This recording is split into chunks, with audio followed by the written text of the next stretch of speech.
صدق الله مولانا العلي العظيم وصدق رسوله النبي الكريم ونحن على ذلك لمن الشاهدين والشاكرين والحمد لله رب العالمين اللهم صل على محمد وعلى آل محمد كما صليت على إبراهيم وعلى آل إبراهيم إنك حميد مجيد اللهم بارك على محمد وعلى آل محمد كما باركت على إبراهيم وعلى آل إبراهيم إنك حميد مجيد الحمد لله मेरे भाइयों হাদিসে পাকের ভিতরে আছে যে নবীজি সাল্লাল্লাহু আলাইহি ওয়াসাল্লাম প্রতি নামাজের পরে কয়েকটা দোয়া পড়তেন। এর ভিতরে একটি দোয়া হচ্ছে এটা যে আল্লাহুম্মা লা মানিআ লিমা আ'তাইতা ওয়া লা মু'তিয়া লিমা মানা'তা ওয়া লা ইয়ানফা'ু যাল জাদ্দি মিনকাল জাদ্দু। ও আল্লাহ, আপনি আমাকে যা দিবেন, আপনি যা দিবেন এটাকে ফিরিয়ে রাখবার মতো কেউ পৃথিবীতে নাই। আর আপনি যেটা দিবেন, আপনি যদি কাউকে কিছু দিতে চান, আপনি যেটা দিবেন এটা কেউ ফিরাইতে পারবে না। আবার আপনি যেটা দিবেন না, আপনি যেটা ফিরে রাখবেন, এটা আবার পৃথিবীর কেউ আপনাকে দিতে পারবে না। তো যেহেতু নবীজি দোয়াটা পড়তেন এইটা, আল্লাহ যা দিবেন এটা কেউ ফিরাইতে পারবে না, আর আল্লাহ যা দিবেন না এটা কেউ দিতে পারবে না। এই জন্য পৃথিবীর প্রত্যেকটা মানুষের উচিত সম্পর্কটা আল্লাহ তাআলার সাথে করা। কারণ আমার নিতে হলেও আল্লাহ পাকের কাছ থেকে নিতে হবে, ফিরাইতে হলেও আল্লাহ পাকের মাধ্যমেই ফিরাইতে হবে। এখন কুরআনে কারীমের একেবারে শুরুতে আল্লাহ তাআলা আমাদেরকে একটা দোয়া শিখাইছেন সূরা ফাতিহা এর ভিতরে, যে আল্লাহ পাকের কাছ থেকে কিভাবে নিতে হয়, আল্লাহ পাকের কাছ থেকে কিভাবে নেওয়া যায়। এই আয়াতটা কোথায় আছে আপনারা বলবেন? ইয়্যাকা না'বুদু ওয়া ইয়্যাকা নাস্তাঈন। কোন সূরায় আছে এই আয়াত? এটা জন্য হাফেজ লাগবে? এটার হাফেজ আপনারাও, সূরা ফাতিহার হাফেজ কিন্তু আপনারাও কুরআনে কারীমের কিছুটা অংশের হাফেজ। অনেকেই হয়তো গোটা কুরআনে কারীমের হাফেজ না, কিছুটা অংশের হাফেজ আপনারাও। যেরকম সূরা ফাতিহা এর হাফেজ কিন্তু আপনারাও। এই আয়াতে কারিমা এর ভিতরে আল্লাহ তাআলা দুইটা কথা বলছেন। আমরা এই আয়াতের দুইটা বিষয় আল্লাহকে বলি। একটা হচ্ছে ইয়্যাকা না'বুদু, ও আল্লাহ আমরা আপনারই ইবাদত করি, এটা একটা কথা। ইয়্যাকা না'বুদু অর্থ হলো আল্লাহ আমরা আপনারই ইবাদত করি। আরেকটা কথা হলো ওয়া ইয়্যাকা নাস্তাঈন, ও আল্লাহ আমরা আপনারই কাছে সাহায্য চাই। কথা এখানে কয়টা? দুইটা। একটা হচ্ছে আল্লাহ আমরা ইবাদত করি একমাত্র আপনার, এটা একটা কথা। আর দুই নাম্বার হলো আল্লাহ আমরা সাহায্য চাই শুধুমাত্র আপনারই কাছে, এটা দুই নাম্বার কথা। এখন আপনারা এই আয়াতে কারিমার ভিতরে খেয়াল করেন, এই যে দুইটা কথা, একটা হলো আমরা আল্লাহ পাকের ইবাদত করি, আরেকটা কথা হলো সাহায্য আল্লাহ পাকের কাছে চাই। এই দুইটার মধ্যে আগে আল্লাহ তাআলা কোনটা বলছেন? আগে সাহায্য নাকি আগে ইবাদত? আগে ইবাদত করতে হবে, আমল করতে হবে। দ্বিতীয় নম্বরে বলছেন এরপরে আল্লাহ পাকের সাহায্য পাওয়া যাবে। এখন আমরা যেহেতু নবীজির ওই দুয়ার ভিতরে শিখলাম, আল্লাহ তাআলা যাকে যেটা দিবেন এটা কেউ ফিরাইতে পারবে না, আর আল্লাহ যা দিবেন না দুনিয়ার কোনো মানুষ সেটা দিতে পারবে না। এখন আমার আপনার পাওয়া হোক না পাওয়া হোক, এটা হবে আল্লাহ পাকের কাছ থেকে। এখন আল্লাহ পাকের কাছ থেকে নিতে গেলে, পাইতে গেলে মুফাসসিরিনে কেরাম এই আয়াতের ভিত্তিতে বলেন আগে তোমাকে আমল করতে হবে, এরপরে আল্লাহ পাক তোমাকে দান করবেন। ইয়্যাকা না'বুদু ওয়া ইয়্যাকা নাস্তাঈন, আগে ইবাদত হবে, আগে আমল হবে, আমল করার পরে তোমাকে আল্লাহ পাকের পক্ষ থেকে সাহায্য করা হবে। কথাটা কি বুঝছেন ভাইরা আমার? আগে ইবাদত না আগে সাহায্য? আগে ওষুধ খাওয়া হবে পরে সুস্থ হবেন এইটা, নাকি আগে সুস্থ হয়ে গেলেন পরে ওষুধ খাইবেন? আগে ওষুধ খাইতে হবে, এরপরে সুস্থ হবেন। আগে আল্লাহ পাকের উদ্দেশ্যে আমল করতে হবে, ইবাদত করতে হবে, এরপরে আল্লাহ পাকের পক্ষ থেকে সাহায্য আসবে। এটা হচ্ছে আল্লাহ পাকের সিস্টেম বা নিয়ম, এটা হচ্ছে আল্লাহ পাকের রীতি বা নীতি, এটা হচ্ছে আল্লাহ পাকের পদ্ধতি।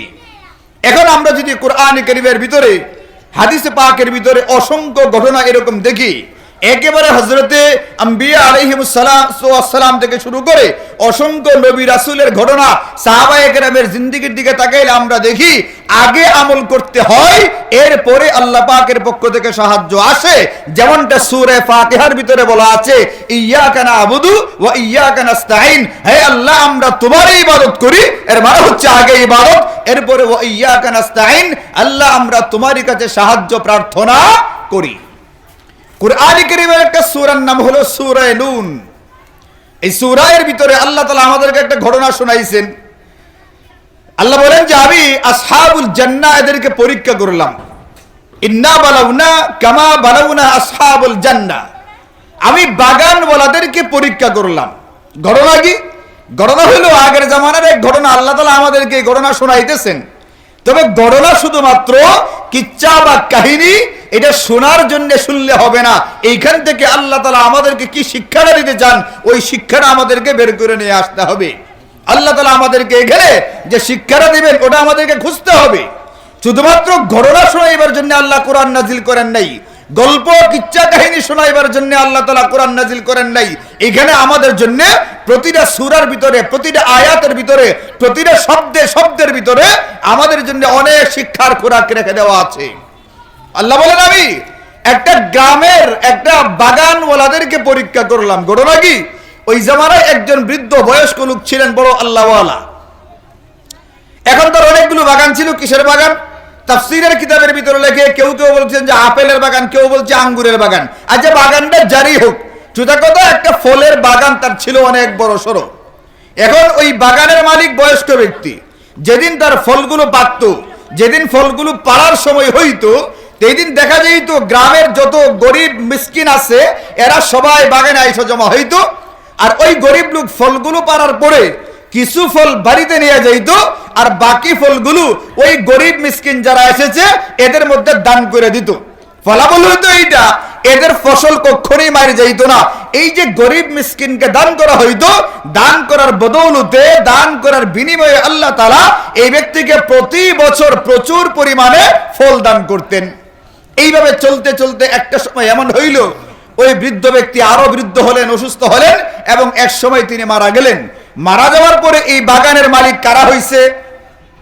তার ছেলেরা হইছে না? মারা যাওয়ার পরে এই বাগানের মালিক হইছে তার ছেলেরা। এখন ছেলেরা তার বাপ মারা যাওয়ার পরে তারা নিজেরা মিলে একটা সিদ্ধান্ত নিল, এইটা এই আমাদের আব্বা যে বাগানের এতগুলো ফল গরিব মানুষকে দিয়া দে, আমার আব্বা যে দানের এতগুলো ফসল মাদ্রাসায় দান করে দে, এইগুলো যদি গরিবদেরকে না দেওয়া হইতো, এইগুলো যদি দান খয়রাত করা না হইতো, এইগুলো যদি আমরা নিজেরা রেখে দিতাম, আমাদের বহু কাজ হইতো, আমাদের কাজে আসতো। কাজে এখন থেকে আমরা আর ফলগুলো কোনো গরিব মিসকিনকে দিব না, এবং গরিব মিসকিন টের পাই এমন ভাবে ফলগুলো পারতেও যাইব না, বরং এইগুলো গোপনে পারা হবে। গোপন বেলায়, সকাল বেলায়, ভোরে পাইরা, রাত্রি বেলায় ফলগুলো পাইরা ঘরে নিয়ে আসবো। ফকির মিসকিন টেরও পাইবে না, এদেরকে দেওয়ার কোনো প্রয়োজন হবে না। দিনের বেলায় পারতে গেলে এরা ভিড় করবে, না দিয়ে পারা যাবে না, বলবে ভাই একটু দেন, একটু দেন। আপনার আব্বা দিত, আপনার দাদা দিত, এরা কথা বলতেই থাকবে, বলতেই থাকবে, অসুবিধা হবে, এটা না দিয়ে পারা যাবে না। তারা একটা চুক্তি করলো যে আমরা আগামীকালকে ভোর বেলায় যখন সারা পৃথিবীর মানুষ ঘুমিয়ে থাকে, গোটা মহল্লার মানুষ ঘুমিয়ে থাকে, ওই মুহূর্তে আমরা বাগানে যাইব এবং বাগান থেকে ফলগুলো পাইরা আমরা আমাদের বাড়িতে নিয়ে চলে আসবো। ওয়ালা ইস্তাসনুন। কিন্তু এরা এই যে সিদ্ধান্ত নিল, এই সিদ্ধান্ত নেওয়ার শেষে বেলায় আবার ইনশাআল্লাহ বললো না, ইনশাআল্লাহ বলে নাই। আল্লাহ এটাও কোরআনে বলছেন, এরা যে সিদ্ধান্ত নিছে, নিজেরা সিদ্ধান্তটাকে এতটুকু ফলপ্রসূ, এতটুকু উত্তম বা ভালো মনে করছে যে মনে করছে আমাদের কৌশল, আমাদের তদবির এটা কার্যকর হবে, আর কিচ্ছু লাগবে না, ইনশাআল্লাহ বলতেও ভুলে গেল গিয়া। ইনশাল্লাহ বলতে ভুলে গেছে। এটা আল্লাহ পাকের আলাদা করে কেন বলতে হলো? আল্লাহ পাক আলাদা করে এই জন্য বললেন, ও দুনিয়ার মুমিন মুসলমান, কিয়ামত পর্যন্ত যারা আসবা, যারা আল্লাহ আল্লাহর রাসূলে বিশ্বাস করবা, যারা পরকালে বিশ্বাস করবা, যারা আল্লাহর কিতাবে নবীর হাদিসে বিশ্বাস করবা, মনে রাখবা তোমাদের জন্য একটা গুরুত্বপূর্ণ আমল হচ্ছে ভবিষ্যৎকালে যে কোনো কাজ করতে যাইবা। আগামীকালকে হলে এটাকে ভবিষ্যৎ না অতীত? কালকেরটা ভবিষ্যৎ না অতীত? 10 দিন পরে হলে ভবিষ্যৎ না অতীত? 1 বছর পরে হলেও ভবিষ্যৎ। আপনি এখন থেকে নিয়ে সামনে যারা করবেন এটাই ভবিষ্যৎ। এখন আল্লাহ কোরআনে কারীমের 1-2টা আয়াত না, অনেকগুলো আয়াতের ভিতরে আমাদেরকে দেখাইছেন যে ব্যক্তি মুমিন হবে, মুসলমান হবে, সে যখন ভবিষ্যতের কোনো কাজ করতে যাবে তখন তার উচিত হবে, তখন তার করণীয় হবে ইনশাআল্লাহ বলা। ইনশাআল্লাহ না বললে বিভিন্ন রকমের অসুবিধা হয়। অন্যান্য ঘটনাবলী আছে, তো ওইগুলো লম্বা চওড়া ঘটনা, ওইগুলো না গিয়ে আমার আলোচনার ভিতরে আপনাদেরকে বলে দিলাম শুধু এইটা, এই আয়াতের ভিতরে এইটাও আছে, ওয়ালা ইস্তাসনুন। আল্লাহ বললেন এরা কিন্তু ইনশাআল্লাহ বলল না। তো সকালবেলায় কথা অনুযায়ী ভোরবেলায় একজন আরেকজনকে ডাকে, ফাতানাদাউ মুসবিহিন। সকালবেলায় একজন আরেকজনকে ডাইকে বলে, বেটা ফল যদি পারতে চাস তাড়াতাড়ি ঘুমের থেকে উঠে এখনই যাইতে হবে। সূর্য উঠে গেলে তখন আর ফলগুলো পারতে পারবে না। ফকির মিসকিনে ভিড় করবে, গ্রামের দরিদ্র মানুষে ভিড় করবে, এদেরকে না দিয়া পারা যাবে না। সবাই মিলে সকালবেলায় একবারে ভোরবেলা ফজরের আগে ছুটতে শুরু করছে বাগানে, ওখান থেকে ফলগুলো পারবে এবং সকাল হওয়ার আগে, আলু ফুটবার আগেই ফলগুলো নিয়ে বাড়িতে নিয়ে চলে আসবে। এমন একটা চিন্তায় দৌড়ে গেছে।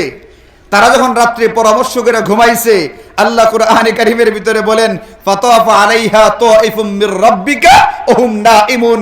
এরা ঘুমাইয়া ছিল, ঘুমের অবস্থায় এদের বাগানের উপর দিয়ে একটা বিপদ বয়ে গেছে। ফাসবাহাত কাসরিম, সমস্ত বাগান আগুনে পুইরা একেবারে ঘাসের মতো পুইরা আছে, বনের মতো পুইরা আছে।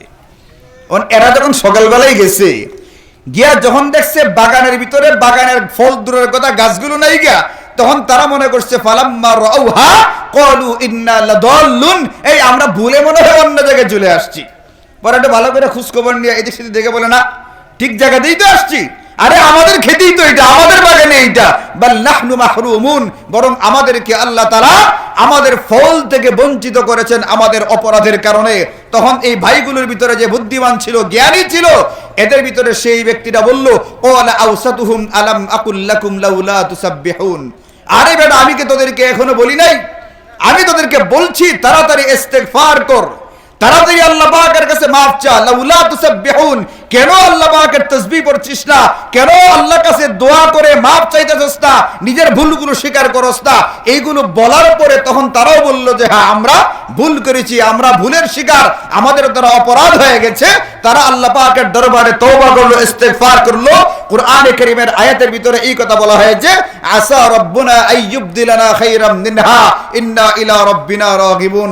যখন তারা আল্লাহ পাকের কাছে দোয়া করলো, ইস্তেগফার করলো, ভুল স্বীকার করলো, মাফ চাইলো, এই মাফ চাওয়ার বিনিময়ে আল্লাহ তাআলা তাদেরকে পরবর্তীতে এই পরিমাণ ফল ফলাদি দিলেন, খায়রাম মিনহা ইন্না ইলা রাব্বিনা ইন্না ইলা রাব্বিনা ইলা আখিরিল আয়া, যে ওই ফলগুলো বহন করবার জন্য অন্যান্য সময় যে পরিমাণ গাধার প্রয়োজন হইতো এর চেয়ে অনেক বেশি গাধার প্রয়োজন হয় এইবার। এখন আপনি বলেন ভুলের কারণে ফলগুলো পুড়ে গেছিল গা, এরপরে আল্লাহ যে আবার ফল দিলেন, এটা দিলেন কিসের পরে? এরা আল্লাহ পাকের কাছে তওবা করেছিল, আল্লাহ পাকের কাছে মাফ চাইছিল, যখন ইস্তেগফারের আমল করছে, আল্লাহ পাকের কাছে মাফ চাইছে, এরপরে আল্লাহ তাআলা রহমত দান করছেন, আবার তাদের ফলমূল এইগুলোকে অনেক বাড়ায়া তারপরে তাদেরকে দান করেছেন। এই জন্য আমি আপনি যখনই কোনো অসুবিধায় পড়ব, আমার আপনার যখনই কোনো প্রয়োজন দেখা দিবে, আগে আমাদেরকে আমল করতে হবে, এরপরে আল্লাহ পাকের সাহায্য আমাদের কাছে আসবে। আপনি আমল করবেন না, শুধুমাত্র ঘুরে বেড়াবেন, হাই হুতাশ করবেন আর আল্লাহ পাকের সাহায্য আসবে, এমনটা কখনোই হবে না। আল্লাহ তাআলা কুরআনে কারীমের একটা সূরা আছে সূরাতুল আম্বিয়া নামে।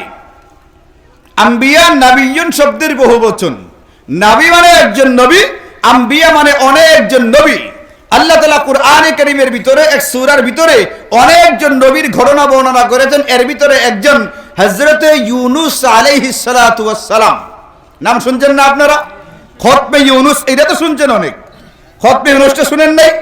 এটা শোনা গেছে খতমে ইউনুস মানে হযরত ইউনুসের নামের সঙ্গে মিলে একটা খতম পড়া হয়। হযরত ইউনুস একটা আমল করেছিলেন, এই আমলটা নির্ধারিত সংজ্ঞায় করা হয়ে থাকে, এইটাকে আমাদের সমাজে খতমে ইউনুস বলা হয়ে থাকে। ঘটনা কি, আল্লাহ তাআলা হযরত ইউনুসকে নিনওয়া এক নামক একটা গ্রামের নবী করে পাঠাইলেন। তিনি ওই গ্রামের লোকদেরকে দাওয়াত দিলেন, তাবলীগের কাজ করলেন, এদেরকে আমরে বিল মারুফ নাহি আনিল মুনকার করলেন, ভালো কাজ করার জন্য বললেন, মন্দ কাজ থেকে বিরত থাকার জন্য বললেন। বিভিন্ন ভাবে দাওয়াত দেওয়ার পরেও এরা ঈমান ইসলাম কবুল করবে দূরের কথা, দিন দিন এদের অবাধ্যতা বাড়তেই থাকলো। একবার যে হযরত ইউনুস মনে করলেন যে এরা আর কখনোই ইসলাম কবুল করবে না, এরা ঈমান কবুল করবে না, এই জন্য তিনি এদের উপরে নারাজ হইয়া এদের প্রতি বদদুয়া করলেন। এবং আল্লাহ পাকের একটা সিস্টেম হলো এইটা, যে এলাকাতে কোনো নবী থাকেন, যে এলাকা, যে মহল্লা, যে গ্রামে কোনো নবী থাকেন, ওই এলাকা ওই মহল্লাতে আল্লাহ পাকের পক্ষ থেকে কোনো আযাব আসে না। এখন যদি আযাব আসতে হয় তাহলে একটা কাজ করতে হবে, এইটা হযরত ইউনুস আলাইহিস সালাতু ওয়াস সালামকে এখান থেকে ফিরে চলে যেতে হবে, আর নতুবা এখানে আযাব আসবে না। আল্লাহ তাআলা কোরআনে কারীমের অন্য জায়গায় বলছেন এইটা, ওমা কানাল্লাহু লিয়ুআযযিবাহুম ওয়া আনতা ফীহিম ওয়া মা কানাল্লাহু মুআযযিবাহুম ওয়া হুম ইস্তাগফিরুন। একবার মক্কার কাফেররা এই কথা বলছিল, ও মুহাম্মদ সাল্লাল্লাহু আলাইহি ওয়াসাল্লাম, তুমি খালি বারবার এই কথা বলো, তোমার দাওয়াত কবুল না করলে, ইসলাম কবুল না করলে, ঈমান কবুল না করলে আমাদের উপরে আযাব আসবে। মাতা হাদাল ওয়াদু ইন কুনতুম সাদিকিন, তুমি যদি সত্যবাদী হয়ে থাকো তাহলে আমাদের উপরে আযাব আসে না কেন? আবু জাহাল সহারা বলছিল এটা নবীজিকে, আরে তোমার কথা অনুযায়ী তোমার দাওয়াত কবুল না করার কারণে আমাদের উপরে আযাব আসবার কথা, তাহলে আযাব আসে না কেন? আমরা বলছি তোমার আযাব তুমি নিয়ে আসো, যদি তুমি সত্য নবী হয়ে থাকো। তখন আল্লাহ তাআলা আসমান থেকে আয়াত নাযিল করলেন, মা কানাল্লাহু লিয়ুআযযিবাহুম ওয়া আনতা ফীহিম। আল্লাহ পাকের একটা সিস্টেম হচ্ছে এটা, আল্লাহ পাকের একটা পদ্ধতি হচ্ছে এরকম, যে এলাকাতে কোনো নবী থাকেন বা রাসূল থাকেন, ওই এলাকাতে ওই মহল্লাতে ওই নবীর খাতিরে আল্লাহ পাক কোনো আযাব গজব পাঠান না। মক্কার কাফেররা যে পরিমাণ অপরাধ করেছিল, হিসাব মতো আল্লাহ পাকের আযাব আসবার কথা, কিন্তু যেহেতু মক্কায় তখনও পর্যন্ত নবীজি রয়ে গিয়েছিলেন, এই জন্য আল্লাহ তাআলা আযাব পাঠান নাই। নতুবা আবু জাহাল, উতবা, শাইবা এরা এমন কোন ব্যক্তি হয়ে যায় নাই যে এদের উপরে আল্লাহ পাক আযাব পাঠাবেন না। পাঠান নাই এদের কারণে না, পাঠান নাই নবীজির কারণে, কারণ তখনও পর্যন্ত মক্কায় নবীজি রয়ে গিয়েছিলেন। এরপরে নবীজি 13 বছর পরে হিজরত করে এখান থেকে গেছেন না? আর এখান থেকে হিজরত করে চলে গেছেন কোথায়? মদিনায় গেছেন 13 বছর পরে। তাহলে এখন তো আযাব আসতে পারে, এখন আসে না কেন? এইটার জবাব কোরআনে কারিমে আল্লাহ তাআলা দিয়েছেন। এখন অসুবিধা হলো এইটা, আল্লাহ পাক সকল মুমিন মুসলমানকে হিজরত করে মক্কা থেকে মদিনায় যাওয়ার জন্য বললেন, কিন্তু মক্কা থেকে মদিনায় যারা যাওয়ার তারা গেল, আর কিছু বয়স্ক, অসুস্থ, দুর্বল মুসলমান তখনও মক্কাতে রয়ে গেল, কারণ তাদের হিজরত করার মতো সক্ষমতা ছিল না। 300 মাইল দূরে যেতে হবে। কত দূরে যেতে হবে? ওই জামানায় না হেলিকপ্টার ছিল, না বিমান ছিল, না দ্রুতগামী কোনো এসি বাস ছিল, কিচ্ছু ছিল না। এখন কিভাবে যাওয়া হবে? যারা সুস্থ সবল ছিলেন, ঘোড়ার উপরে, উটার উপরে, গাদার উপরে সওয়ার হয়ে চলে গেছেন, নবীজিও হিজরত করে চলে গেছেন। কিন্তু অসুবিধা রয়ে গেল, যে সমস্ত সাহাবায়ে কেরাম মাযুর ছিলেন, অসুস্থ, বয়স্ক ছিলেন, তারা হিজরত করে মক্কা থেকে মদিনায় যেতে পারেন নাই। এই যে আফসোসের কারণে হিজরত করতে পারেন নাই, এই কারণে তারা আল্লাহ পাকের দরবারে ইস্তেগফারের আমল করতেছিলেন। আল্লাহ, হিজরত করার কথা ছিল, হিজরত করতে পারি নাই, তোমার কাছে মাফ চাইতে আসি। আল্লাহ কুরআনে কারীমের ভিতরে বলেন, ওমা কানাল্লাহু লিয়ুআযযিবাহুম ওয়া হুম ইস্তাগফিরুন। ইস্তেগফার এত শক্তিশালী একটা আমল, ইস্তেগফার এত গুরুত্বপূর্ণ একটা আমল, যে ওই সাহাবীরা মক্কায় থেকে যেহেতু তারা হিজরত করতে পারে নাই, আল্লাহ পাকের কাছে বারবার ইস্তেগফার করতেছিল। আর আল্লাহ পাকের একটা পদ্ধতি হলো এইটা, যে মহল্লার লোকেরা, যে এলাকার লোকেরা ইস্তেগফারের আমল করতে থাকে, আল্লাহ তাআলা তাদের উপরে আসমান থেকে আযাব আর গজব পাঠান না। কিরকম পাঠান না? যেরকম কোন মহল্লায়, যেরকম কোন এলাকাতে কোন নবী থাকলে যেরকম নবীর বরকতে আযাব আসে না, নবীর কারণে কোনো গজব আসে না। ঠিক অনুরূপ ভাবে যে মহল্লার লোকেরা ইস্তেগফারের আমল করবে, আল্লাহর কাছে গুনাহ মাফ চাইবে, ইস্তেগফারের কারণে ওই এলাকাতেও আল্লাহ তাআলা কোনো রকমের আযাব পাঠান না। যেহেতু নবীজির ওই সমস্ত সাহাবীরা তখনও মক্কায় থেকে ইস্তেগফারের আমল করতেছিলেন, এই জন্য আল্লাহ তাআলা তখনও মানে নবীজি হিজরত করে চলে যাওয়ার পরও মক্কায় কোনো আযাব গজব পাঠান নাই। তো যেহেতু আল্লাহ পাকের সিস্টেম এইটা, কোনো মহল্লাতে, কোনো গ্রামে, কোনো দেশে কোনো নবী থাকলে, কোনো রাসূল থাকলে ওনাদের খাতিরে, ওনাদের সম্মানার্থে ওই এলাকাতে আযাব গজব পাঠানো হয় না। এখন হযরতে ইউনূস আলাইহিস সালাতু ওয়াস সালাম চিন্তা করলেন, বদদুয়া করলাম, নবীদের দোয়া কবুল হয়ে থাকে, এই এলাকার উপরে আযাব আসবে, এখন আমি ইউনূস তো এলাকার ভিতরে থাকলে আযাব আসবে না। এই জন্য হযরতে ইউনূস আল্লাহ পাকের পক্ষ থেকে হুকুম আসবার আগেই তিনি এই নির্নুয়া এলাকা ছাইরা দিয়ে অন্য মহল্লায় চলে গেছেন। কেন? যাতে করে আযাব আসতে পারে। তিনি এদের ব্যাপারে বুঝলেন, অনুধাবন করতে পারলেন এই এলাকার মানুষরা ইসলাম কবুল করবে না। ইসলাম যখন কবুল করবে না, তাহলে যা ইচ্ছে তা হোক, বদদুয়া করে তিনি এখান থেকে চলে গেলেন। অসুবিধা হলো এইটা যে তিনি আল্লাহ পাকের ওহী আসা পর্যন্ত অপেক্ষা না করে তিনি একটা ইস্তিহাদ করলেন, যেহেতু আযাব আসতেই হবে, আমি দেখলে আযাব আসবে না, এই জন্য আমি চলে যাই, এরপরে আল্লাহ পাকের আযাব চলে আসবে। কিন্তু আল্লাহ পাকের এটা পছন্দ হয় নাই। এই জন্য আল্লাহ পাক হযরত ইউনূসকে একটা পরীক্ষার ভিতরে ফেললেন। হযরত ইউনূস পরীক্ষায় পড়ে গেলেন। পরীক্ষাটা কি?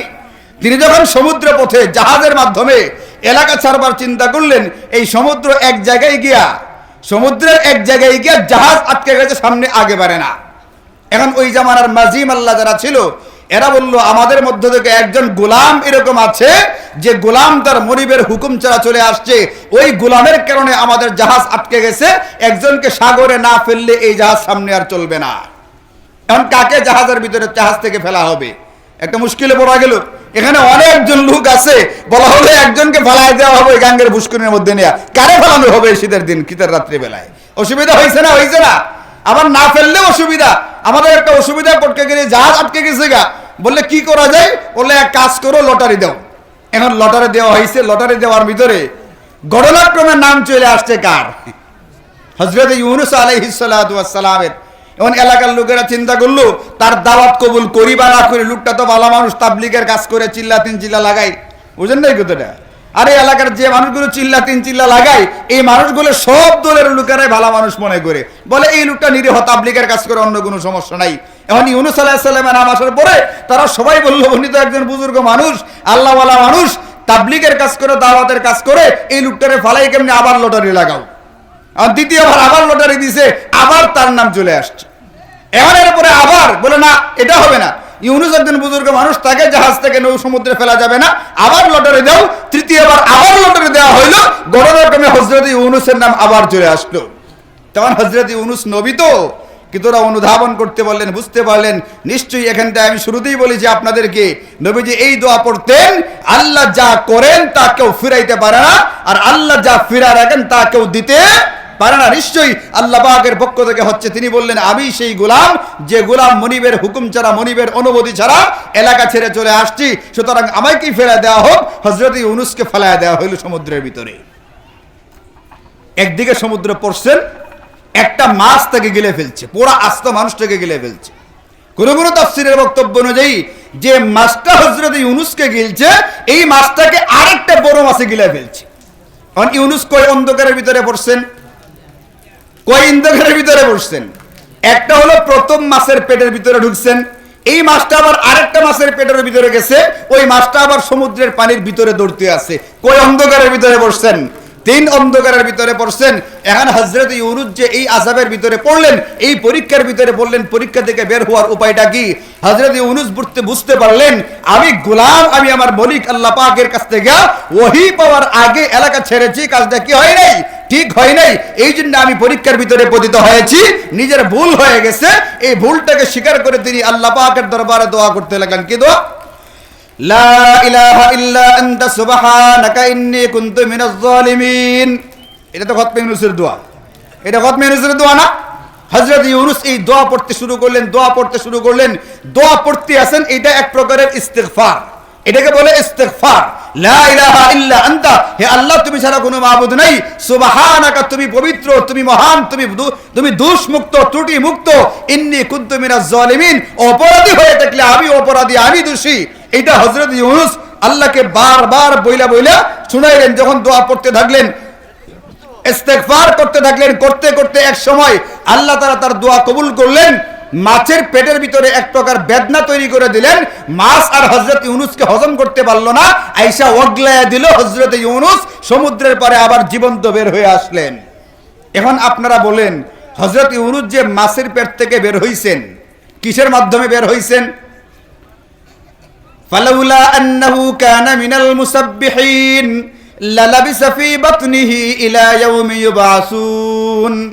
আল্লাহ কুরআনে কারীমের ভিতরে বলেন, ইউনূস যদি ওই দোয়াটা না পড়তো, ইউনূস যদি ওই লা ইলাহা ইল্লা আনতা সুবহানাকা ইন্নী কুনতু মিনাজ জালিমিনের দোয়াটা না পড়তো না, লালাবিসা ফি বাতনিহি ইলা ইয়াউমি ইউবাসুন, কিয়ামত পর্যন্ত সে মাছের পেটের ভিতরে থাইকা যাইতো।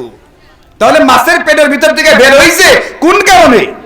এই লা ইলাহা ইল্লা আনতা সুবহানাকা ইন্নী কুনতু মিনাজ জালিমিন, এই দোয়ার কারণে। এবার বলেন, হযরত ইউনূস আগে মাছের পেট থেকে বের হইছেন, এরপরে দোয়া পড়তে শুরু করছেন, নাকি আগে দোয়া পড়তে শুরু করছেন পরে বের হইছেন? কোনটা আগে হইছে? তাহলে সাহায্য আগে না আমল আগে? আমল আগে, তারপরে সাহায্য। এটা হচ্ছে আল্লাহ পাকের সিস্টেম, এটা হচ্ছে আল্লাহ পাকের রীতি।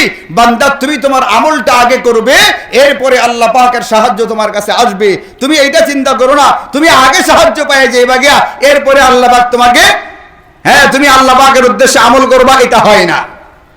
এখন হযরত ইউনূস মাছের পেটে যাওয়ার পরে, বিপদে পতিত হওয়ার পরে খতমে ইউনূস বলে দেখেন আর যেটাই বলে দেখেন, এইটাকে ইউনূস আলাইহিস সালাম নিজে পড়ছিলেন নাকি কোনো মাদ্রাসায় টাকা দিয়ে পড়াইছিলেন পোলাবান্ডে দিয়া? কোনটা হয়েছিল? নিজে পড়েছিলেন খতমে ইউনূস। আর আমাদের সমাজের লোকেরা কি করে? তারা কোনো নিজেরা বিপদে পইরা খতমে ইউনূস পড়ে না, 200, 400, 500 টাকা মাদ্রাসায় পাঠায় দে।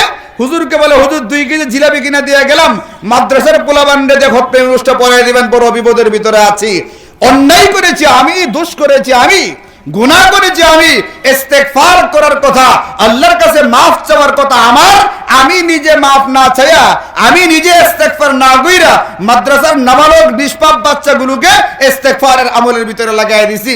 ঠিকঠাক মতো হইছে না উল্টা হইতেছে? উল্টা হইতেছে। হযরত ইউনূস আলাইহিস সালাম মাদ্রাসায়কে খতম পড়ান নাই, হযরত ইউনূস নিজে ওই দোয়াটা পড়েছিলেন। এই জন্য আমি আপনি যখন বিপদে পতিত হব, আমার আপনার জন্য করণীয় হচ্ছে নিজেদের ইস্তেগফারের আমল করতে হবে। আল্লাহ পাক এই ঘটনা শোনাইবার পরে শেষের দিকে আমাদেরকে একটা সুসংবাদ শোনাইছেন। সুসংবাদটা কি? ইউনূস এই ইস্তেগফারের আমলটা করবার কারণে, এই দোয়াটা পড়বার কারণে আমি তাকে মাছের পেট থেকে উদ্ধার করলাম, বিপদ থেকে বাঁচাইলাম। এরকম ভাবে ওয়াকাযালিকা নুনজিল মুমিনিন, আমি আল্লাহ পাক তোমাদেরকে ওয়াদা দিলাম কিয়ামত পর্যন্ত আনেওয়ালা মানব জাতি যে যখন যে রকমের বিপদে পতিত হবে, সে যদি তখন আল্লাহ পাকের দরবারে এই দোয়াটা পড়ে ইস্তেগফারের আমলটা করে ইউনূসকে যেরকম বিপদ থেকে মুক্ত করেছিলাম, ওই রকম ভাবে ওই আমলটা করনেওয়ালাকেও আমি বিপদ থেকে মুক্ত করে দিব। এখন আমি আপনি ইস্তেগফার করতে রাজি না, 200 টাকার জিলাপি নিয়ে মাদ্রাসায় খতম পড়াই, কাজটা কিন্তু ঠিকঠাক মতো হচ্ছে না। নাবালকদের কোনো গুনাহ আছে? নাবালকের কোনো গুনাহ আছে? নাবালকের গুনাহ নাই, এই লোকে ইস্তেগফার করবে কি জন্য? ইস্তেগফার আমাকে করতে হবে, আপনাকে করতে হবে। আমি আপনি ইস্তেগফার করব আমার আপনার গুনাহের জন্য। আল্লাহ পাকের সিস্টেম এইটা, আমি আমল করব, আল্লাহর কাছে ইস্তেগফার করব, আল্লাহ পাকের কাছে মাফ চাইবো, এরপরে আল্লাহ তাআলা আমাকে সাহায্য করবেন। কিন্তু আমাদের রীতি হয়ে গেছে উল্টাটা। আল্লাহ না করুক কারো বাচ্চা অসুস্থ হয়ে গেছে, এখন সে আল্লাহ পাকের এই যে ইয়্যাকা না'বুদু ওয়া ইয়্যাকা নাস্তাঈন, এই আয়াতের নিয়ম অনুযায়ী আগে সে আমল করবে, এরপরে আল্লাহ তাকে সাহায্য করবেন, এই তো সিস্টেম। এখন আমাদেরটা উল্টা হয়েছে। উল্টাটা কি? সে একটা মান্নত করে, আল্লাহ মান্নত করলাম যদি আমার বাচ্চারা সুস্থ হয়, তাহলে এই যে মহিলা মাদ্রাসা আছে, আজকে সভা হইতেছে মাদ্রাসা আবু হুরায়রা, না মাদ্রাসা আবু হুরায়রা একটা গরু দান করুন। তাহলে গরু সে দান আগে করছে নাকি আগে সুস্থ হওয়ার চাইছে? আগে সুস্থ হবে পরে গরু দান করবে। এটাকে নিয়ম মতো হয়েছে না নিয়মের উল্টা হয়েছে? নিয়মের উল্টা হয়েছে, এটাকে বলে মান্নত। মান্নত জিনিসটাই তো শরীয়তে পছন্দনীয় জিনিস না, মান্নত করলে মান্নত হয়ে যায়। কিন্তু নবীজি হাদিসে পাকের ভিতরে বলেন, লা তানজুরু, মান্নত করতে যায়ও না। লা তানজুরু, মান্নত করতে যায়ও না। মান্নতটা কেন করতে যায়ও না? মান্নত তকদিরের কোনো কিছুকে পরিবর্তন করতে পারে না। ওয়া ইন্নামা ইস্তাখরাজু বিহি মিনাল বাখিল, মান্নতের মাধ্যমে একজন কৃপণ বা কিপটা ব্যক্তির কাছ থেকে কিছু সম্পদকে শুধুমাত্র বের করে আনা হয়। এটার মাধ্যমে আল্লাহ পাক তার পছন্দ করেন নাই। একদিকে শুরুতে নবীজি না করেছেন, দ্বিতীয় নাম্বার শেষে বেলায় বলছেন মান্নত পূরণকারী ব্যক্তি মান্নত পূরণ করে একটা গরু দান করলো, খাসি দান করলো, নবীজি শব্দ লাগাইছেন বখিল বখিল। বখিলের পকেট থেকে পয়সা বের হয়ে আসছে। প্রশংসা করা হয়েছে না নিন্দা করা হয়েছে? নিন্দা করা হয়েছে, কারণ সিস্টেমটা উল্টা হয়েছে। কথা ছিল বাচ্চা অসুস্থ হয়েছে, কোনো বিপদে পতিত হয়েছে, একটা সাদাকা করে দিবে, আগে সদকা করবে। সদকা একটা আমল, সদকা করবে, এরপরে আল্লাহ পাকের সাহায্য আসবে, সুস্থ হবে। আর এই লোকে করছে কি, আগে কইছে আল্লাহ আগে আমার ছেলেরা সুস্থ করে দাও, এরপরে আমি তোমারে খাসি বা বকরি যারা দেওয়ার এটা দিব। মানে আল্লাহর উপরে এখন আর পুরাপুরি বিশ্বাস নাই। আর আগে খাসি দিয়ালো, পরে যদি সুস্থ না হয়, বুঝছেন কিনা কথাটা? এই জন্য ভিতরে একটা মায়ের খাইতে খাইতে ভিতরে মায়ের ঢুকে গেছে গা, এখন আর আল্লাহরও বিশ্বাস করতে পারে না। চিন্তা করে আগে খাসি দিয়ালাম, পরে যদি না হয় কারবারটা, এই জন্য কই আগে আল্লাহ দিলাম আমারে, এরপর আমি ঠিকই তোমার দেয়া দিব। এই আল্লাহর সঙ্গে চুক্তি ফক্তি চলে না। তুমি যদি কিছু করতে চাও, তুমি যদি আল্লাহর কাছ থেকে পাইতে চাও, তাহলে আগে আমলটা করে ফেলো, এরপরে আল্লাহ পাকের সাহায্য তোমার পক্ষে আসবে। এইটাই আল্লাহ পাকের সিস্টেম, এটা আল্লাহ পাকের রীতি। ইয়্যাকা না'বুদু ওয়া ইয়্যাকা নাস্তাঈন, আগে বান্দা আমল করবে, এরপরে আল্লাহ পাকের সাহায্য আসবে। বিপদে পতিত হওয়ার পরে আমাদের করণীয় কি? বিপদে পতিত হওয়ার পরে করণীয় হলো এটা, আল্লাহ রাসূল আমাদেরকে শিখাইছেন। এক নাম্বার আমল হচ্ছে, বান্দা বিপদে পতিত হওয়ার পরে 2 রাকাত সালাতুল হাজতের নামাজ পড়ে আল্লাহর কাছে বলবে। 2 রাকাত সালাতুল হাজতের আমল করে আল্লাহর কাছে বলবে, আল্লাহ বিপদে পড়ে গেছি গা, আল্লাহ এই অসুবিধা হয়েছে, ওই অসুবিধা হয়েছে। এই যে বিপদে পড়ছে, বিপদের কথা বলবে, বইলে আল্লাহর কাছে দোয়া করবে। এটা হলো 1 নাম্বার আমল। এটা নবীজির শিখানো পদ্ধতি। হাদিসে পাকের ভিতরে আছে, ইদা হাজাবাহু আমরুন ফাজাহা ইলা সালাহ, নবীজি যখনই কোনো বিষয় নিয়ে পেরেশানগ্রস্ত হইতেন, বিপদে পতিত হইতেন, সবার আগের নামাজে দাঁড়াইয়া আল্লাহ পাকের কাছ থেকে সাহায্য চাইতেন। তাহলে সিস্টেম হলো এইটা, আগে নামাজ পড়তে হবে, সালাতুল হাজত পড়তে হবে, আল্লাহর কাছে দোয়া করতে হবে, আল্লাহকে বলতে হবে আমার বিপদ দূর হবে। 1 নাম্বার কাজ হলো বিপদে পতিত হওয়ার পরে সালাতুল হাজতের নামাজ পড়া, আল্লাহ পাকের কাছে দোয়া করা। 2 নাম্বার আমল দিবেন নবীজি আমাদেরকে, ইন্নামাস সাদাকা তুতফিউ গাদাবার রাব্বি ওয়া তাদফাউ মিতাতাস সু। বান্দা যখন সাদাকা করবে, দান খায়রাত করবে, এই সদকাটা বান্দার বিপদ আপদকে দূরে সরাইয়া দেয়, আল্লাহ পাকের গুসা নিভে যায়। কোন বান্দা যখন সদকা করে, দান খায়রাত করে, এই সাদাকার কারণে আল্লাহ পাকের গুসা নিভে যায় এবং আল্লাহ তাআলা এই ব্যক্তিকে অপমৃত্যু বা খারাপ মৃত্যু থেকে হেফাজত করেন। এই জন্য সাদাকা এত শক্তিশালী আমল। নবীজি বলছেন বাদিরু বিস সাদাকা, তোমরা আগে আগে সাদাকা করো, কারণ বিপদ আপদ সাদাকা ডিঙ্গাইয়া সদকাকারী ব্যক্তি পর্যন্ত আসতেই পারে না। তাহলে বিপদ আপদে পতিত হওয়ার পরে আমাদেরকে 2 নাম্বার যে আমলটা করতে বলা হয়েছে, এই আমলের নাম হলো সাদাকা এর আমল। সাদাকা মানে একটা গরু জবাই করতে হবে, খাসি জবাই করতে হবে, জরুরি না। সাদাকা করবে যে ব্যক্তি বিপদে পতিত হয়েছে, ওই ব্যক্তির সামর্থ্যের ভিত্তিতে, সামর্থ্য অনুযায়ী যেটা করার এইটা সে করবে। যে ব্যক্তি গরু সৎকা করার ক্ষমতা, এই ব্যক্তি গরু দিবে। যার খাসি সৎকা করার ক্ষমতা, খাসি দিবে।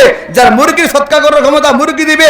যার 10-5 টাকা দেওয়ার ক্ষমতা আছে, 10-5 টাকাই দিবে। কোনো গরিবকে দিবে, মসজিদে দিবে, মাদ্রাসায় দিবে। যার যতটুকু সামর্থ্য আছে ওই অনুযায়ী সাদাকা করে দিবে। এটা হচ্ছে বান্দার 2 নম্বরের আমল। এটা সে সাদকাটা আগে করতে হয়, কিন্তু সে এই পথে না গিয়া মান্নত করে বসে থাকে, আগে আল্লাহ সুস্থ করে দাও, বিপদ দূর করে দাও, এরপরে আমি এটা দান করব, ওইটা দান করব। এই কাজ ঠিক না, এই কাজটা উচিত নয়। বিপদ আপদে পতিত হওয়ার পরে আল্লাহ রাসূলের পক্ষ থেকে আমাদেরকে 3 নাম্বার যে আমলটা দেওয়া আছে, এটার নাম হলো ইস্তেগফার। ইস্তেগফার মানে হচ্ছে আল্লাহ পাকের কাছে গুনাহ মাফ চাওয়া। আমি আপনি বিপদে পতিত হই, আমার আপনার বিভিন্ন রকমের বিপদ হয় মূলত আমার আপনার গুনাহের কারণে। আল্লাহ কুরআনে কারীমের ভিতরে বলেন, বান্দার উপরে যত রকম বিপদ আপদ আসে, এইগুলো আসে মূলত তার গুনাহের কারণে। ফিল বাহরি বিমা কাসাবাত আইদিন নাস, বিমা কাসাবাত আইদিন নাস, নিজের হাতে কামাই করা গুনাহের কারণে স্থলভাগে জলভাগে বিভিন্ন রকমের আযাব আর গজব চলে আসে। তখন কাজ হলো আল্লাহ রাসূল আমাদেরকে শিখাইছেন বান্দা বেশি বেশি ইস্তেগফারের আমল করবে। হাদিসে পাকের ভিতরে আছে নবীজি বলেন মান লাজিমাল ইস্তিগফার জাআলাল্লাহু লাহু মিন কুল্লি দিকিন মাখরাজা ওয়া মিন কুল্লি হাম্মিন ফারাজা ওয়া রাযাকাহু মিন হাইসু লা ইয়াহতাসিব। যে ব্যক্তি নিয়মিত ইস্তিগফারের আমল করবে, নিয়মিত করতে হবে, একবার দুইবার করলাম পরে খবর নাই এরকম না। তাবলীগের সাথীরা সকাল বিকাল সকাল সন্ধ্যায় 3 তাসবির আমল পড়ে, আপনারা জানেন এটা তাবলীগের সাথীরা পড়ে এটা। এখন এইটা শুধুমাত্র তাবলীগী সাথীদের আমল না, এটা আমার আপনার আমল। আল্লাহ কুরআনে কারীমে বারবার বলছেন ওয়াসাব্বিহুহু বুকরাতান ওয়া আসীলা, সকাল সন্ধ্যায় আল্লাহ পাকের তাসবিহ পড়ো, সকাল সন্ধ্যায় ইস্তেগফারের আমল করো। সকাল সন্ধ্যায় পড়তে বলছেন স্বয়ং আল্লাহ তাআলা। সুতরাং এটা তাবলীগী সাথীদের আমল না, গোটা উম্মতে মুসলিমার আমল। এটা সকাল সন্ধ্যায় ইস্তেগফারের আমল করবে, তাসবিহাতগুলো পড়বে। এখন যে ব্যক্তি একদিন পড়লো একবারে 1000 বার পড়ে লাইছে, পরে আর কোনো খবর নাই, এটা পছন্দনীয় পদ্ধতি না। বরং দৈনিক পড়ে, নিয়মিত পড়ে, 10 বার পড়লে 10 বার, 20 বার পড়লে 20 বার, কিন্তু পড়ে নিয়মিত। আজকে 20 বার পড়লো, কালকেও 20 বার পড়লো, আজকে 50 পড়লো, কালকেও 50 পড়লো, পরের দিনও 50 করলো। আহাব্বুল আমালি ইলাল্লাহি আদওয়ামুহা ওয়া ইন কাল্লা। আমল যদি পরিমাণে কম হয়, আমল যদি পরিমাণে কম হয়, তারপরে উচিত আমলটা নিয়মিত করতে থাকা, তাহলে এই আমলটা আল্লাহ পাকের কাছে পছন্দের কারণ হয়ে দাঁড়ায়। এখন নবীজি বলেন যে ব্যক্তি নিয়মিত ইস্তেগফারের আমল করবে, এই ব্যক্তি কোন রকমের যদি শারীরিক বিপদ আপদের ভিতরে পতিত হয়, আল্লাহ তাআলা তাকে সেখান থেকে উদ্ধার করে আনবেন। মানসিক কোনো দুশ্চিন্তায় পতিত হইলে আল্লাহ পাক তাকে সেখান থেকে উদ্ধার করে আনবেন। এমনকি এমন জায়গা থেকে তার রিজিকের ব্যবস্থা করবেন যেখান থেকে রিজিক আসবার কল্পনাও তার ভিতরে ছিল না। এই জন্য আমাকে আপনাকে সকাল সন্ধ্যায় ইস্তেগফারের আমল করা চাই। ইস্তেগফার মানে আপনি সবচেয়ে ছোট পড়তে পারেন আস্তাগফিরুল্লাহ, আস্তাগফিরুল্লাহ, আস্তাগফিরুল্লাহ পড়তে পারেন। তাসবিহ 100 বার পড়েন, 1 থেকে 1.5 মিনিট সময় লাগবে। আর একটু বড় করলে নবীজি যারা পড়তেন আস্তাগফিরুল্লাহ ওয়া আতুবু ইলাইহি, আস্তাগফিরুল্লাহ ওয়া আতুবু ইলাইহি, এটার ভিতরে ইস্তেগফারও আছে, এটার ভিতরে তওবাও আছে। আস্তাগফিরুল্লাহ ওয়া আতুবু ইলাইহি এটা পড়তে পারেন 100 বার। আরো যদি একটু বড় করতে চান তাহলে নবীজি হাদিসের ভিতরে শিখাইছেন আস্তাগফিরুল্লাহাল্লাযী লা ইলাহা ইল্লা হুয়াল হাইয়্যুল কাইয়্যুম ওয়া আতুবু ইলাইহি, এটাও একটা ইস্তেগফার, এটাও পড়তে পারেন 100 বার। এরকম ভাবে আমরা নামাজের শেষে বেলায় যেটা পড়ি দুআয়ে মাসুরা এর নামে আল্লাহুম্মা ইন্নী যালামতু নাফসি যুলমান কাসীরা পড়ি কিনা একটা, এই যে আমরা নামাজের শেষে যে দোয়াটা পড়ি দুআয়ে মাসুরার নামে, এটাও একটা ইস্তেগফার, এটাও আমি নিয়মিত পড়তে পারি। এরকম ভাবে আমরা যারা একটু আগে শুনলাম হযরতে ইউনূস আলাইহিস সালাতু ওয়াস সালাম পড়েছিলেন লা ইলাহা ইল্লা আনতা সুবহানাকা ইন্নী কুনতু মিনাজ জালিমিন, এটাও একটা ইস্তেগফার, এটাও পড়তে পারি। আবার হযরতে আদম আলা নবিয়্যিনা ওয়া আলাইহিস সালাতু ওয়াস সালাম পড়েছিলেন রব্বানা যালামনা আনফুসানা ওয়া ইল্লাম তাগফির লানা ওয়া তারহামনা লানাকুনান্না মিনাল খাসিরিন, এটাও একটা ইস্তেগফার, এটাও আপনি পড়তে পারেন। যে কোনো একটা ইস্তেগফার আপনি সকালে 100 বার, সন্ধ্যায় 100 বার পড়েন। 2 বেলা পড়তে না পারলে ব্যস্ততার কারণে, ঝামেলার কারণে, আলসেমির কারণে অন্তত সারাদিনে একবার আপনি যে কোনো একটা ইস্তেগফার 100 বার পড়ার চেষ্টা করেন। 100 বার যে ব্যক্তি দৈনিক আমলটা করবে, এটার উসিলায় আল্লাহ তাআলা তাকে অনেক রকমের বিপদ আপদ আর আযাব গজব থেকে হেফাজত করবেন। এটা আল্লাহ পাকের ওয়াদা, এটা আল্লাহর নবীর ওয়াদা হাদিসে পাকের ভিতরে আছে। এরকম ভাবে সুবহানাল্লাহি ওয়াল হামদুলিল্লাহ, আল্লাহু আকবার, লা ইলাহা ইল্লাল্লাহ, এখানে 4টা তাসবিহ আছে। সুবহানাল্লাহ, আলহামদুলিল্লাহ, আল্লাহু আকবার, লা ইলাহা ইল্লাল্লাহ। অনেক শক্তিশালী আমল, অনেক সওয়াবের একটা বিষয়। আমার আগের বক্তা বলছে এই সুবহানাল্লাহ বলার তাসবিহের ফজিলতটা কি, আলহামদুলিল্লাহর ফজিলতটা কি, আল্লাহু আকবারের ফজিলত কি, লা ইলাহা ইল্লাল্লাহর ফজিলত কি, অনেক বড়, অনেক বড়। আপনি চিন্তা করতে পারবেন না এইগুলোর ফজিলত আল্লাহ রাসূল কত বেশি বলেছেন। আপনি একটা হাদিস শুনেন গারি, নবীজি হাদিসে পাকের ভিতরে বলেন আহাব্বুল কালামি ইলাল্লাহি আরবা, আল্লাহ পাকের কাছে এই পৃথিবীতে যত কথাবার্তা হয় এর ভিতরে সবচেয়ে প্রিয় কথা হচ্ছে 4টা শব্দ। আল্লাহর কাছে এই পৃথিবীতে যত কথাবার্তা হয় এইগুলোর মধ্যে সবচেয়ে প্রিয় কথা হচ্ছে 4টা শব্দ। একটা হচ্ছে সুবহানাল্লাহ, আলহামদুলিল্লাহ, ওয়া লা ইলাহা ইল্লাল্লাহ, আল্লাহু আকবার। এই 4টা তাসবিহ আপনি দৈনিক সকাল বিকাল পারলে 100 100 200 বার করে পড়েন, আর যদি না পারেন অন্তত সারাদিনে 100 বার করে হলে পড়েন। এবং 3 নম্বর একটা কথা, যে কোনো একটা দুরূদ শরীফ নবীজির উপরে, সবচেয়ে ছোট হোক, সাল্লাল্লাহু আলাইহি ওয়াসাল্লাম, সাল্লাল্লাহু আলাইহি ওয়াসাল্লাম, সবচেয়ে ছোট্ট একটা দুরূদ আপনি এটাও পড়তে পারেন, নামাজের ভিতরে যেটা পড়া হয় ওটাও পড়তে পারেন। যে কোনো একটা দুরূদ আপনি 100 বার পড়েন, এই তিনটাকে বলে 3 তাসবিহ। আমাদের তাবলীগের সাথীরা পড়ে থাকে, তাহলে 100 বার পড়বেন আস্তাগফিরুল্লাহ ওয়া আতুবু ইলাইহি, এটা 100 বার পড়বেন। যে কোনো একটা দুরূদ সাল্লাল্লাহু আলাইহি ওয়াসাল্লাম, এটা 100 বার পড়বেন। সুবহানাল্লাহি ওয়াল হামদুলিল্লাহ ওয়া লা ইলাহা ইল্লাল্লাহু আল্লাহু আকবার, এটা সকালে 100 বার, বিকালে 100 বার, না পারলে সারাদিনে 100 বার এই 3টা তাসবিহ পড়বেন। আগেই বলেছি ইয়্যাকা না'বুদু ওয়া ইয়্যাকা নাস্তাঈন, আগে আমাদের আমল করতে হবে, এরপরে আল্লাহ পাকের সাহায্য আসবে। যদি আমরা আমলগুলো নিয়মিত করতে পারি, আপনি আপনার নিজের জিন্দেগিতে নিজের চোখে দেখবেন আপনার জিন্দেগিতে আল্লাহ তাআলা কি পরিমাণ সুখ আর শান্তি দিয়া থাকেন। আল্লাহ তাআলা আমাদের সকলকে আগে আমল করার, এরপরে সাহায্য পাওয়ার তৌফিক দান করুন। ওয়া আখিরু দাওয়ানা আনিল হামদুলিল্লাহি রাব্বিল আলামিন।